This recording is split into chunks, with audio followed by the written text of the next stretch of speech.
आदाब नाज़रीन, जी सलाम में आप सभी का इस्तकबाल है। मैं हूं आपके साथ बुशरा खानम फहद। जी सलाम ने ये नया प्रोग्राम शुरू किया है जिसका नाम है आपकी बात। एक ऐसा प्रोग्राम जहां ना कोई बहस होगी, ना शोर शराबा होगा। यहां सिर्फ आपके सरोकार की बात होगी। वो मुद्दे होंगे जो आपके लिए मायने रखते हैं, जिसके बारे में आप जानना चाहते हैं, जिसके बारे में आप सुनना पसंद करते हैं। बुलाएंगे हम वो माहिरीन जिनकी राय आपके लिए मायने रखती है। जाने कैसे गुजार दिए वो दिन, जिंदा होता तो मर गया होता। किसी ने शायद ये लाइन किसी ऐसे ही आमिर, नासिर, वाहिद, निसार, समीर जैसे सैकड़ों बेकसूरों के लिए लिखी होंगी, जिन्होंने बेगुनाह होते हुए भी अपनी जिंदगी के बेशकीमती साल जेल की सलाखों के पीछे गुजार दिए। दहशतगर्दी के इल्जाम में वो साल गुजार दिए और फिर वो कहानियां, वो केसेस, वो तमाम इल्जामात, सिक्योरिटी एजेंसीज के दावे सब झूठे साबित हुए और वो हो गए बाइज्जत बरी। अब ये तमाम लोग हिसाब चाहते हैं उन चीखों का, उन अजियतों का, हर उस पल का जो उन्होंने उन सालों में बेकसूर बेगुनाह होकर भी सहे हैं। क्या लौटा सकता है कोई उनका एक भी फल, वो इज्जत, वो वकार? वो जो ज़िंदगी थी हुबली सब जेल में जो मैंने चंद दिन गुजारे, उसके बाद में सब जेल के बेलगाम में जो सॉलिटरी कन्फाइनमेंट था, वो तो मैं वापस रिकॉल करना भी नहीं चाहता। वो तो वर्स्ट यानी जानवरों से बदतर ज़िंदगी वहाँ पे गुजारता है इंसान।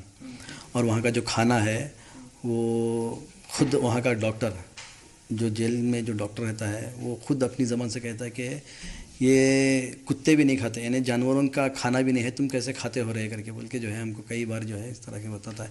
तो आपको अंदाज़ा नहीं होता है कि अंदर किस तरह का खाना पकाया जाता है, किस तरह से दिया जाता है।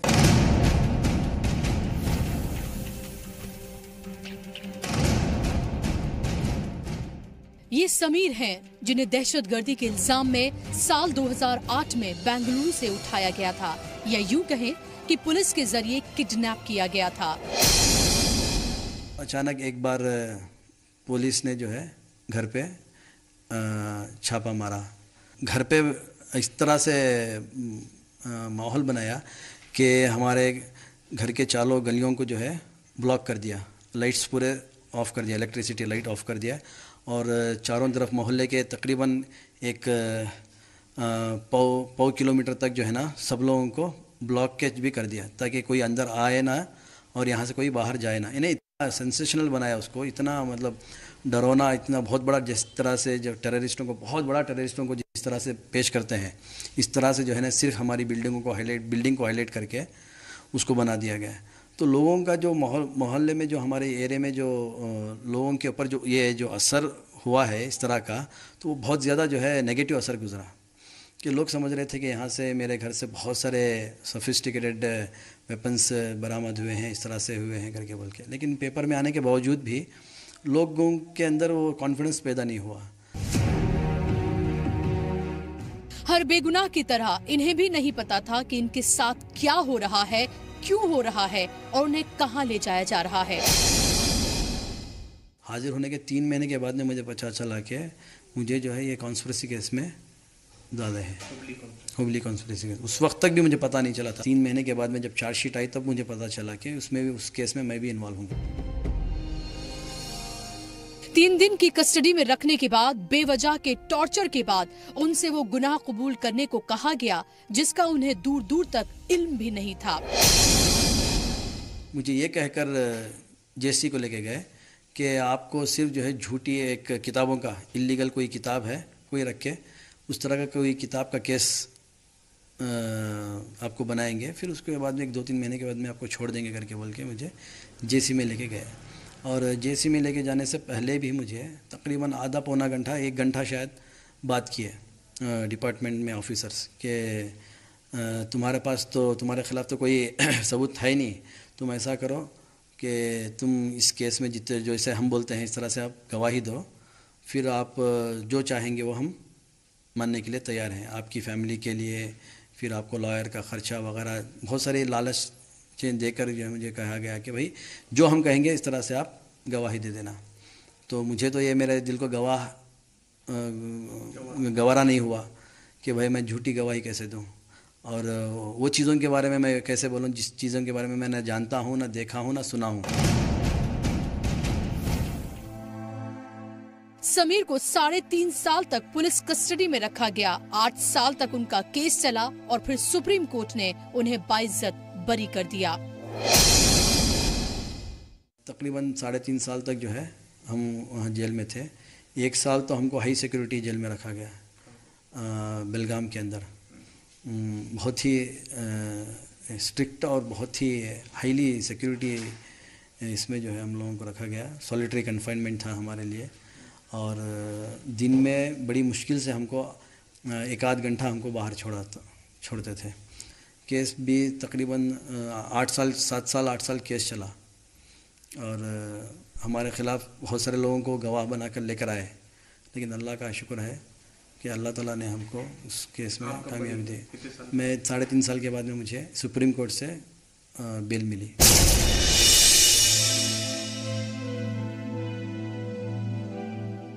समीर को हुबली में हुए बम ब्लास्ट में कॉन्स्पिरेटर बनाया गया। उनके ऊपर कॉन्स्पिरेसी करने, हथियार रखने और धमाका खेज अशिया रखने का मुजरिम बनाया गया। समीर का कसूर सिर्फ इतना था कि उनके घर में शुरू से बहुत मजहबी माहौल था और वो भी मजहबी तकारीब में जाया करते थे। उनके पास बड़ी तादाद में मजहबी लिटरेचर भी था और इन्हीं तमाम चीजों को बुनियाद बनाकर उनके ऊपर तमाम केसेस लगा दिए गए और उन्हें देश का गद्दार बना दिया गया। उसकी वजह जो है, एक हमारे दोस्त थे जिनसे मेरा ताल्लुक़ था, सलाम प्याम था, दुआ सलाम था। तो कभी दीनी कुछ प्रोग्राम में वो मुझे लेके जाते या फिर मैं जो है उनको लेके कहीं दूसरी जगह जाता, तो उस बुनियाद के ऊपर जो है उन्होंने मुझे अरेस्ट किया। अरेस्ट करने के बाद 3 दिन मुझे कस्टडी में रखा। इन 8 सालों में उनका कारोबार ठप हो गया, फैमिली बिखर गई। किसी रिश्तेदार, किसी पड़ोसी या दोस्त ने किसी भी तरह से उनकी कोई मदद नहीं की। जिंदगी रेशा रेशा बिखर गई, जिसको अभी तक वो समेटने में लगे हैं।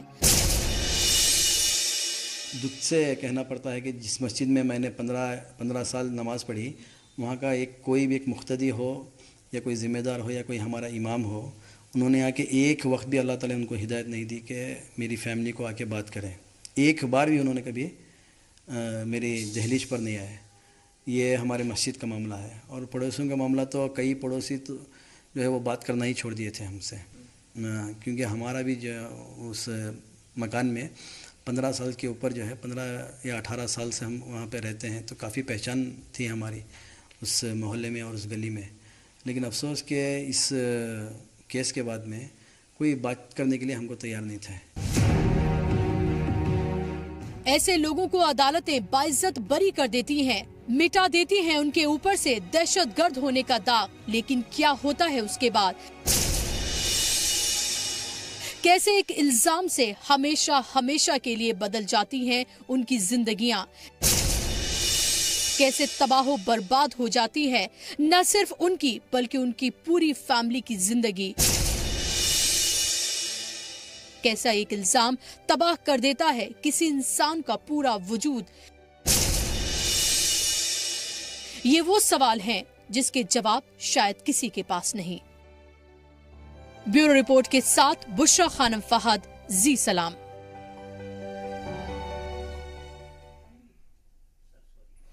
तो आपने देखा और सुना कि समीर के साथ क्या कुछ हुआ है। अगर आप भी समीर से सैयद सादिक से आप सीधे बात करना चाहते हैं तो हमारे जो टेलीफोन नंबर्स हैं वो लगातार टेलीविजन स्क्रीन पर फ्लैश हो रहे हैं। हमारे साथ खुद समीर जुड़े हुए हैं बेंगलुरु से सीधा। आप उनसे सीधे बात कर सकते हैं, अपने सवाल पूछ सकते हैं, अपने जो भी जज्बात है उसका इजहार कर सकते हैं। टेलीफोन नंबर्स लगातार टेलीविजन स्क्रीन पर फ्लैश किए जा रहे हैं। समीर साहब, बहुत बहुत इस्तकबाल है आपका जी सलाम में। बहुत शुक्रिया, आपने अपना कीमती वक्त हमें दिया और इस मौजू पे आप बात करने के लिए राजी हुए। मेरा पहला सवाल आपसे ये है कि हालांकि इसको काफी लंबा वक्त बीत चुका है और अब शायद आप उन तमाम चीजों से उभर चुके हैं, निकल चुके हैं, लेकिन फिर भी क्या वो तमाम चीजें आपको परेशान करती हैं? वो 3.5 साल और वो 8 साल की कानूनी लड़ाई क्या अभी भी आपके जहन में ताजा है या आपको हॉन्ट करती है, परेशान करती है? मैडम, जाहिर सी बात है कि ज़िंदगी के वो कीमती लम्हात थे मेरे। पीक टाइम था मेरा, मेरी ज़िंदगी के मैरिड लाइफ का भी पीक टाइम था, मेरा बिज़नेस का भी पीक टाइम था। तो वो तो मैं पूरी ज़िंदगी भर नहीं भूल सकता। जो कुछ मैं 8 साल में जो गंवाया हूँ, शायद कि आने वाली ज़िंदगी में कभी पा नहीं सकता मैं। जी। तो सवाल ही पैदा नहीं होता कि मैं उसको भूल जाऊँ या फिर मुझे वो हॉन्ट ना करें। जी। ऐसा कोई ज़िंदगी का एक बहुत अहम कड़ी है वो, जिसको भूलने चाहूँ तो भी नहीं भुला सकता मैं। जी। क्या अभी भी क्या कुछ कभी ऐसा होता है कि घबरा कर आंख खुल जाए, कभी ऐसा लगे कि अभी भी शायद मैं उस जेल में हूँ, उस बैरक में हूँ जहां आपको तमाम वो अजियतें दी गई, परेशान किया गया, आपको टॉर्चर किया गया और वो गुनाह कबूल करवाने के लिए वो तमाम चीजें की गई जो दरअसल आपने किया ही नहीं था, जिसका आपको दूर दूर तक इल्म भी नहीं था। एक मासूम इंसान को जो अपने कारोबार में अपनी फैमिली के साथ खुश खुर्रम था, अचानक से उसे दहशतगर्द, देश का गद्दार बना दिया गया। जी अक्सर ऐसा होता है, अक्सर ऐसा होता है कि मेरी रातों की नींदें हराम होती हैं। अक्सर ऐसा होता है। उसकी वजह सिर्फ मेरा जो पिछली बार जो ज़िंदगी के अंदर जो कुछ मैंने झेला है, उसकी वजह से उसके आफ्टर रिपरकशंस जो हो रहे हैं मेरे साथ, चाहे वो सोशल बाइकॉट हो या फिर रिहैबिलिटेशन का जो मामला हो या फिर मेरी रोज़ी रोटी का मामला हो, वो सब पूरी चीज़ें से अभी तक मैं समेट नहीं पाया हूँ। मैं अभी तक सोशलाइज नहीं हुआ हूँ। तो इसकी वजह से बहुत सारी प्रॉब्लम्स होती हैं। जब मैं एक लम्हे के लिए भी अगर मैं कभी सोचता हूँ, एक लम्हे के अंदर भी मुझे अगर कोई चीज़ मेरे जहन में आती है, तो वल्लाही मैं आपको कोई बनावटी बातें नहीं कर रहा हूँ, पूरी रात नींद नहीं आती है मुझे, हत्ता कि 4 या 5 बज जाते हैं जी। तो ये चीज़ें जो है ना मेरे साथ लगी हुई हैं। आप भी दुआ कीजिए अल्लाह ताला से। बिल्कुल, अल्लाह ताला इन चीज़ों से मेरे बिल्कुल हम जरूर दुआ करेंगे। और तमाम मुल्क जो आपको फिलहाल देख रहा है, हमारे टेलीविजन, हमारे चैनल के जरिए, वो तमाम लोग भी आपके लिए दुआ जरूर करेंगे। और ऐसे एक साहब हैं, आशिक हुसैन साहब, जो हमारे साथ जुड़ गए, आपसे बात करना चाहते हैं। जी आशिक साहब, बताइए क्या कहना चाहते हैं आप। अस्सलाम वालेकुम। जी वालेकुम अस्सलाम। बुशरा जी, और वालेकुम सलाम व रहमतुल्लाहि व बरकातुहू। इस प्रोग्राम का शुक्रगुजार हूँ, आपके इस प्रोग्राम का शुक्रिया। और आपने ऐसा प्रोग्राम लॉन्च किया है, और समीर साहब की जो हौसला अफजाई उसको मैं कर रहा हूँ, और अल्लाह ताला से दुआ है कि उसको आप मज़ीद ज़िंदगी में कामयाबी अता फरमाए। हालांकि हम जम्मू कश्मीर से ताल्लुक़ रखते हैं और ये दर्द हम ज़्यादा महसूस कर रहे हैं। हमारे इस वादी कश्मीर में तकरीबन 10,000 ऐसे नौजवान हैं जो पिछले 20, 25, 30 सालों से कैदुबंद है और उनका अता पता भी नहीं है। तकरीबन 10,000 ऐसे लोग हैं जिनके माँ बाप उनके इंतजार में, और उन्होंने एक मतलब एसोसिएशन भी बनाई है, आपने वो रजिस्टर्ड एसोसिएशन है उनकी। जी जी। और ये हिंदुस्तान के जो मुसलमान भाई है हमारे, ये वो मुसलमान हैं जिन्होंने हिंदुस्तान को अपना वतन और अपना मुल्क समझा है। हालांकि इनका दर्द और इनके मतलब पिछले दिन हमने 1-2 भाइयों से भी मतलब हमने देखा टीवी पर, आमिर साहब था एक और दूसरे वो साहब थे कल, तो बहुत दर्द हो रहा है हमें इस बात पर जी। और इस प्रोग्राम को मैं मतलब आपके इस चैनल को मैं मुबारकबाद देता हूँ, और इस प्रोग्राम को आप आगे बढ़ाइए और मुसलमानों को, जो नौजवान मुसलमान हैं हिंदुस्तान के, उनको वो जुड़ जाएंगे इस प्रोग्राम में। और अल्लाह ताला से दुआ है कि हिंदुस्तान के मुसलमानों को, हम सब मुसलमानों को जी मतलब हिफाजत फरमाए। बहुत शुक्रिया है। बहुत शुक्रिया आशिक साहब, अपने जज्बात बयान करने के लिए और हमारे प्रोग्राम को पसंद करने के लिए। हमारी भी कोशिश ये है कि हम इस तरह की जो तमाम चीजें हैं वो आपके सामने रखें और जो सच है वो आप तक लेकर आए। एक और कॉलर हमारे साथ समीर हैं, वो भी कश्मीर से जुड़ गए हैं, उनसे बात कर लेते हैं। जी समीर साहब, बताइए क्या कहना चाहते हैं आप। अस्सलाम वालेकुम व रहमतुल्लाह। वालेकुम अस्सलाम। सबसे पहले मैं आपको मुबारकबाद देता हूँ कि आप जो हैं ऐसे लोगों के लिए इत्मीनान और तमाम मुल्क की आबादी जो है देख रही है कि इस मुल्क को जिसको गांधी जी ने तामीर किया था जी, और इस मुल्क में अभी क्या हो रहा है। जी। तो मैं चाहूंगा कि ऐसे लोगों को जब बेगुनाह एक कोर्ट रिहा करके बेगुनाही का जजमेंट दे रही है, तो उसके बाद जो कंसर्न लोग है या कंसर्न कोई भी अदारा है जिन्होंने इनको गिरफ्तार किया था, किसी कोई इल्जाम कर रहा था इन पर, और इनकी सारी उम्र जो है जी। वो उसमें निकल गई।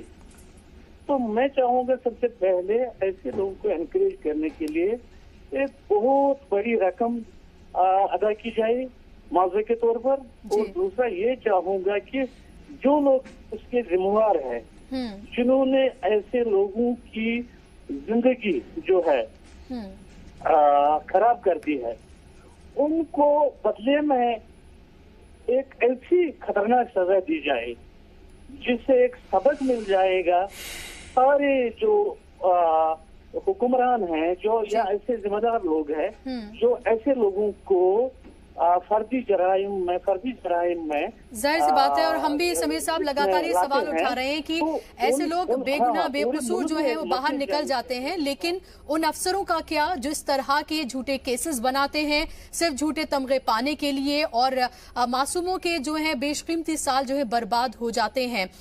समीर साहब, आपने दोनों ही कॉलर्स को सुना और हमारा भी सवाल आपसे यही है कि क्या रिहैबिलिटेशन तो हो ही नहीं पाता है, एक कानूनी लंबी लड़ाई लड़नी पड़ती है। एक ऐसा शख्स जो अर्निंग मेंबर है अपने घर का, वो जेल में बंद है, तमाम फैमिली बिखरी हुई है, टूटी हुई है, और उसके ऊपर से उसे कानूनी लड़ाई भी लड़नी है, और सालों के बाद जो बरी होकर लौटता है तो उसे वो मुआवजा भी नहीं दिया जाता है, कोई रिहैबिलिटेशन नहीं किया जाता है। क्या इसको लेकर भी आपका कोई कुछ करना चाहते हैं आप आगे, या क्या मुतालबा है आपका? बहुत ही अहम सवाल आपने उठाया है बुशरा मैडम। ये जो सवाल है ये हर उस शख्स के लिए बहुत ही इंतहाई ज़रूरी है जो बहुत सारे अपने कीमती वक्त को गुजार कर जो बाहर आता है।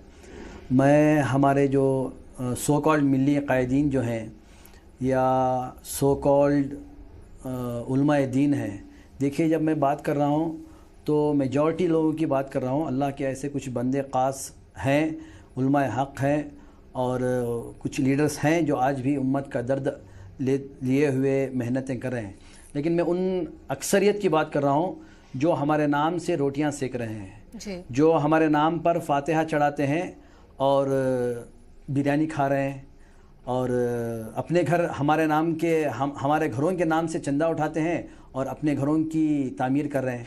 मैं उन ऐसे अफराद को गुजारिश करना चाहता हूँ कि वो नीचे तक आएँ, हमसे मिलें।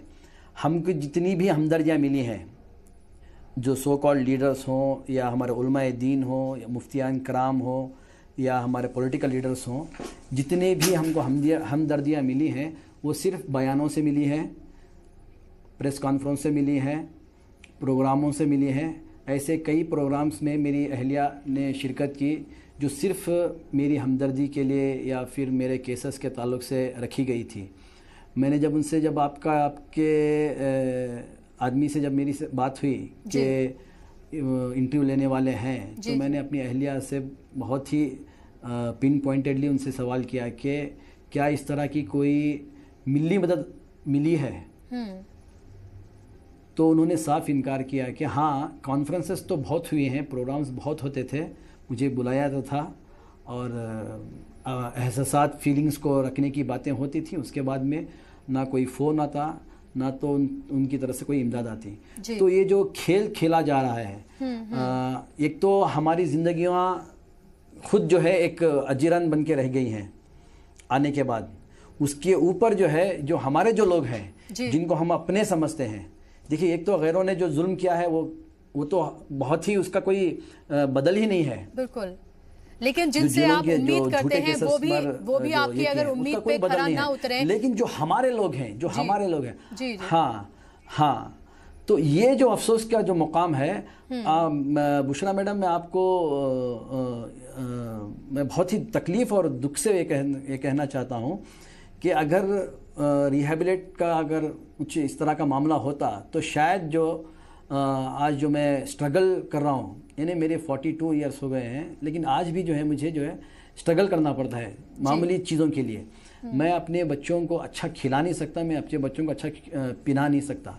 तो ये मेरे एहसासात हैं। मैं आपको कोई बनावटी बातें नहीं कर रहा हूँ। नहीं, आपके जज्बात जो है वो समझ सकते हैं, और शायद तो जिस तकलीफ से समीर साहब आप गुजरे हैं उसका शायद हम 1% क्या कि चंद पल भी उसके हम ये महसूस नहीं कर सकते कि वो दर्द तकलीफ क्या होगी जिससे आप अभी भी गुजर रहे हैं, क्योंकि जो हो गया वो हो गया। लेकिन सवाल यहाँ पर यह भी बनता है कि जेलें तो आजाद कर देती हैं आपको, कानून आपको बाइज्जत बरी कर देता है, लेकिन क्या समाज भी आपको उसी तरह से एक्सेप्ट करता है और क्या बाइज्जत बरी करता है आपको वाकई में? आखिर में मैं ये चाहूंगी आपसे कि जो नाजरीन फिलहाल आपको देख रहे हैं समीर साहब, आप उनको क्या मैसेज देना चाहेंगे इन केसेस के हवाले से, खासतौर पर उस हवाले से कि जब वो एक शख्स जेल में चला जाता है तो उनकी फैमिलीज का क्या होता है, जब वो वापस भी आ जाता है तो उसके बावजूद भी उसके कारोबार का, उसके जॉब्स का, उसकी पढ़ाई लिखाई का, उसकी फैमिली का क्या होता है? इस हवाले से आप क्या मैसेज फिलहाल नाजरीन को देना चाहेंगे? सबसे पहली चीज़ जो मैं सारी उम्मत को या फिर नाजरीन को देना चाहता हूँ ये है कि जो भी अपना भाई इनोसेंट है वो अगर जेल में जाता है तो सबसे पहले जो है उनके घरों तक पहुँचे हम, बयानबाजी ना करें, उनके नाम पर फातिहा ना चढ़ाएं, उनके घरों तक जाएं, उनकी दहलीज तक जाएं, उनके बच्चों की किफ़ालत, स्कूलों का इंतज़ाम करें, उनके घरों की किफ़ालत करें, खाने पीने का इंतज़ाम करें। ये सबसे ज़्यादा अहम ज़रूरी है। उसके अलावा सारी चीज़ें जो है जो लोग करते हैं वो सब बेकार हैं। सब अपनी अपनी जमातों के या फिर अपने अपने NGOs के जो नाम है उसको सामने लाते हैं, उस नाम से वो जो चंदा कलेक्ट करते हैं, बस उसको बंद करें। ये ढोंगीपन जो है वो बंद करें। मुखलिस इखलास के साथ आदमी को काम करना चाहिए और मॉरली जो है सपोर्ट होना चाहिए। मॉरली यानी उसको आने के बाद में भी उतनी ही तकलीफ होती है जितनी जेल में होती है, उससे कहीं ज़्यादा होती है। बल्कि देखिए, एक उसकी हरी भरी जिंदगी रहती है, उसके दोस्त अहबाब रहते हैं, उसका बिजनेस कॉन्टैक्ट्स रहता है, उसके सोशल कॉन्टैक्ट्स रहते हैं। वो अचानक अगर उसको जो है बंद कर दिया जाए, अचानक जो है वो पूरी दुनिया में रहते हुए उसके सामने आमने सामने आदमी है, फिर रहे, जा रहे, खा रहे, पी रहे, लेकिन कोई इससे बात नहीं करता, कोई इससे हमदर्दी नहीं करता, यानी जैसे करनी चाहिए है। देखिए, एक होता है कि सिर्फ सलाम पे हम ऊपरी तौर पर जो है सलाम पे हम करते हैं, हाँ ठीक है ठीक है, लेकिन जाहिर सी बात हम समझ सकते हैं कि एक तो जब वो जेल में बंद होता है तो उसे लगता है कि जब वो बाहर निकलेगा तो शायद दुनिया उसके लिए पहले जैसी होगी, दोनों हाथों से लोग उसे एक्सेप्ट करेंगे, कबूल करेंगे, उसे गले लगाएंगे। लेकिन जब वो जेल से बाहर निकल कर आता है तो उसे लगता है दुनिया तो उसके लिए अब बेगानी हो चुकी है, ये लोग तो अब उसके लिए पराये हो चुके हैं, ये वो लोग ही नहीं है जिनको छोड़ के दरअसल गए थे, और अब नए सिरे से उसको जिंदगी शुरू करनी होती है, जिसकी तकलीफ शायद उन जेल के सालों से कहीं ज्यादा होती है। समीर साहब, बहुत बहुत शुक्रिया आपका, आपने कीमती वक्त हमें दिया, आपने अपने जज्बात, अपने एहसासात, अपने नजरियात जो है हमारे सामने रखे, बहुत बहुत शुक्रिया। तो इसी के साथ आपकी बात में आज के लिए बस इतना ही। कल फिर से आपके सामने हाजिर होंगे एक और नई दास्तान लेकर और इसी तरह की एक और कहानी लेकर, जहां हम आपको बताएंगे कि उनके जो साल जो उन्होंने जेलों में गुजारे, आखिर किस तकलीफ से वो गुजरे और आगे क्या करने की जरूरत है एक मुल्क के तौर पर, एक मुल्क की इस आवाम के तौर पर। इसी के साथ हमारे प्रोग्राम में आज के लिए बस इतना ही।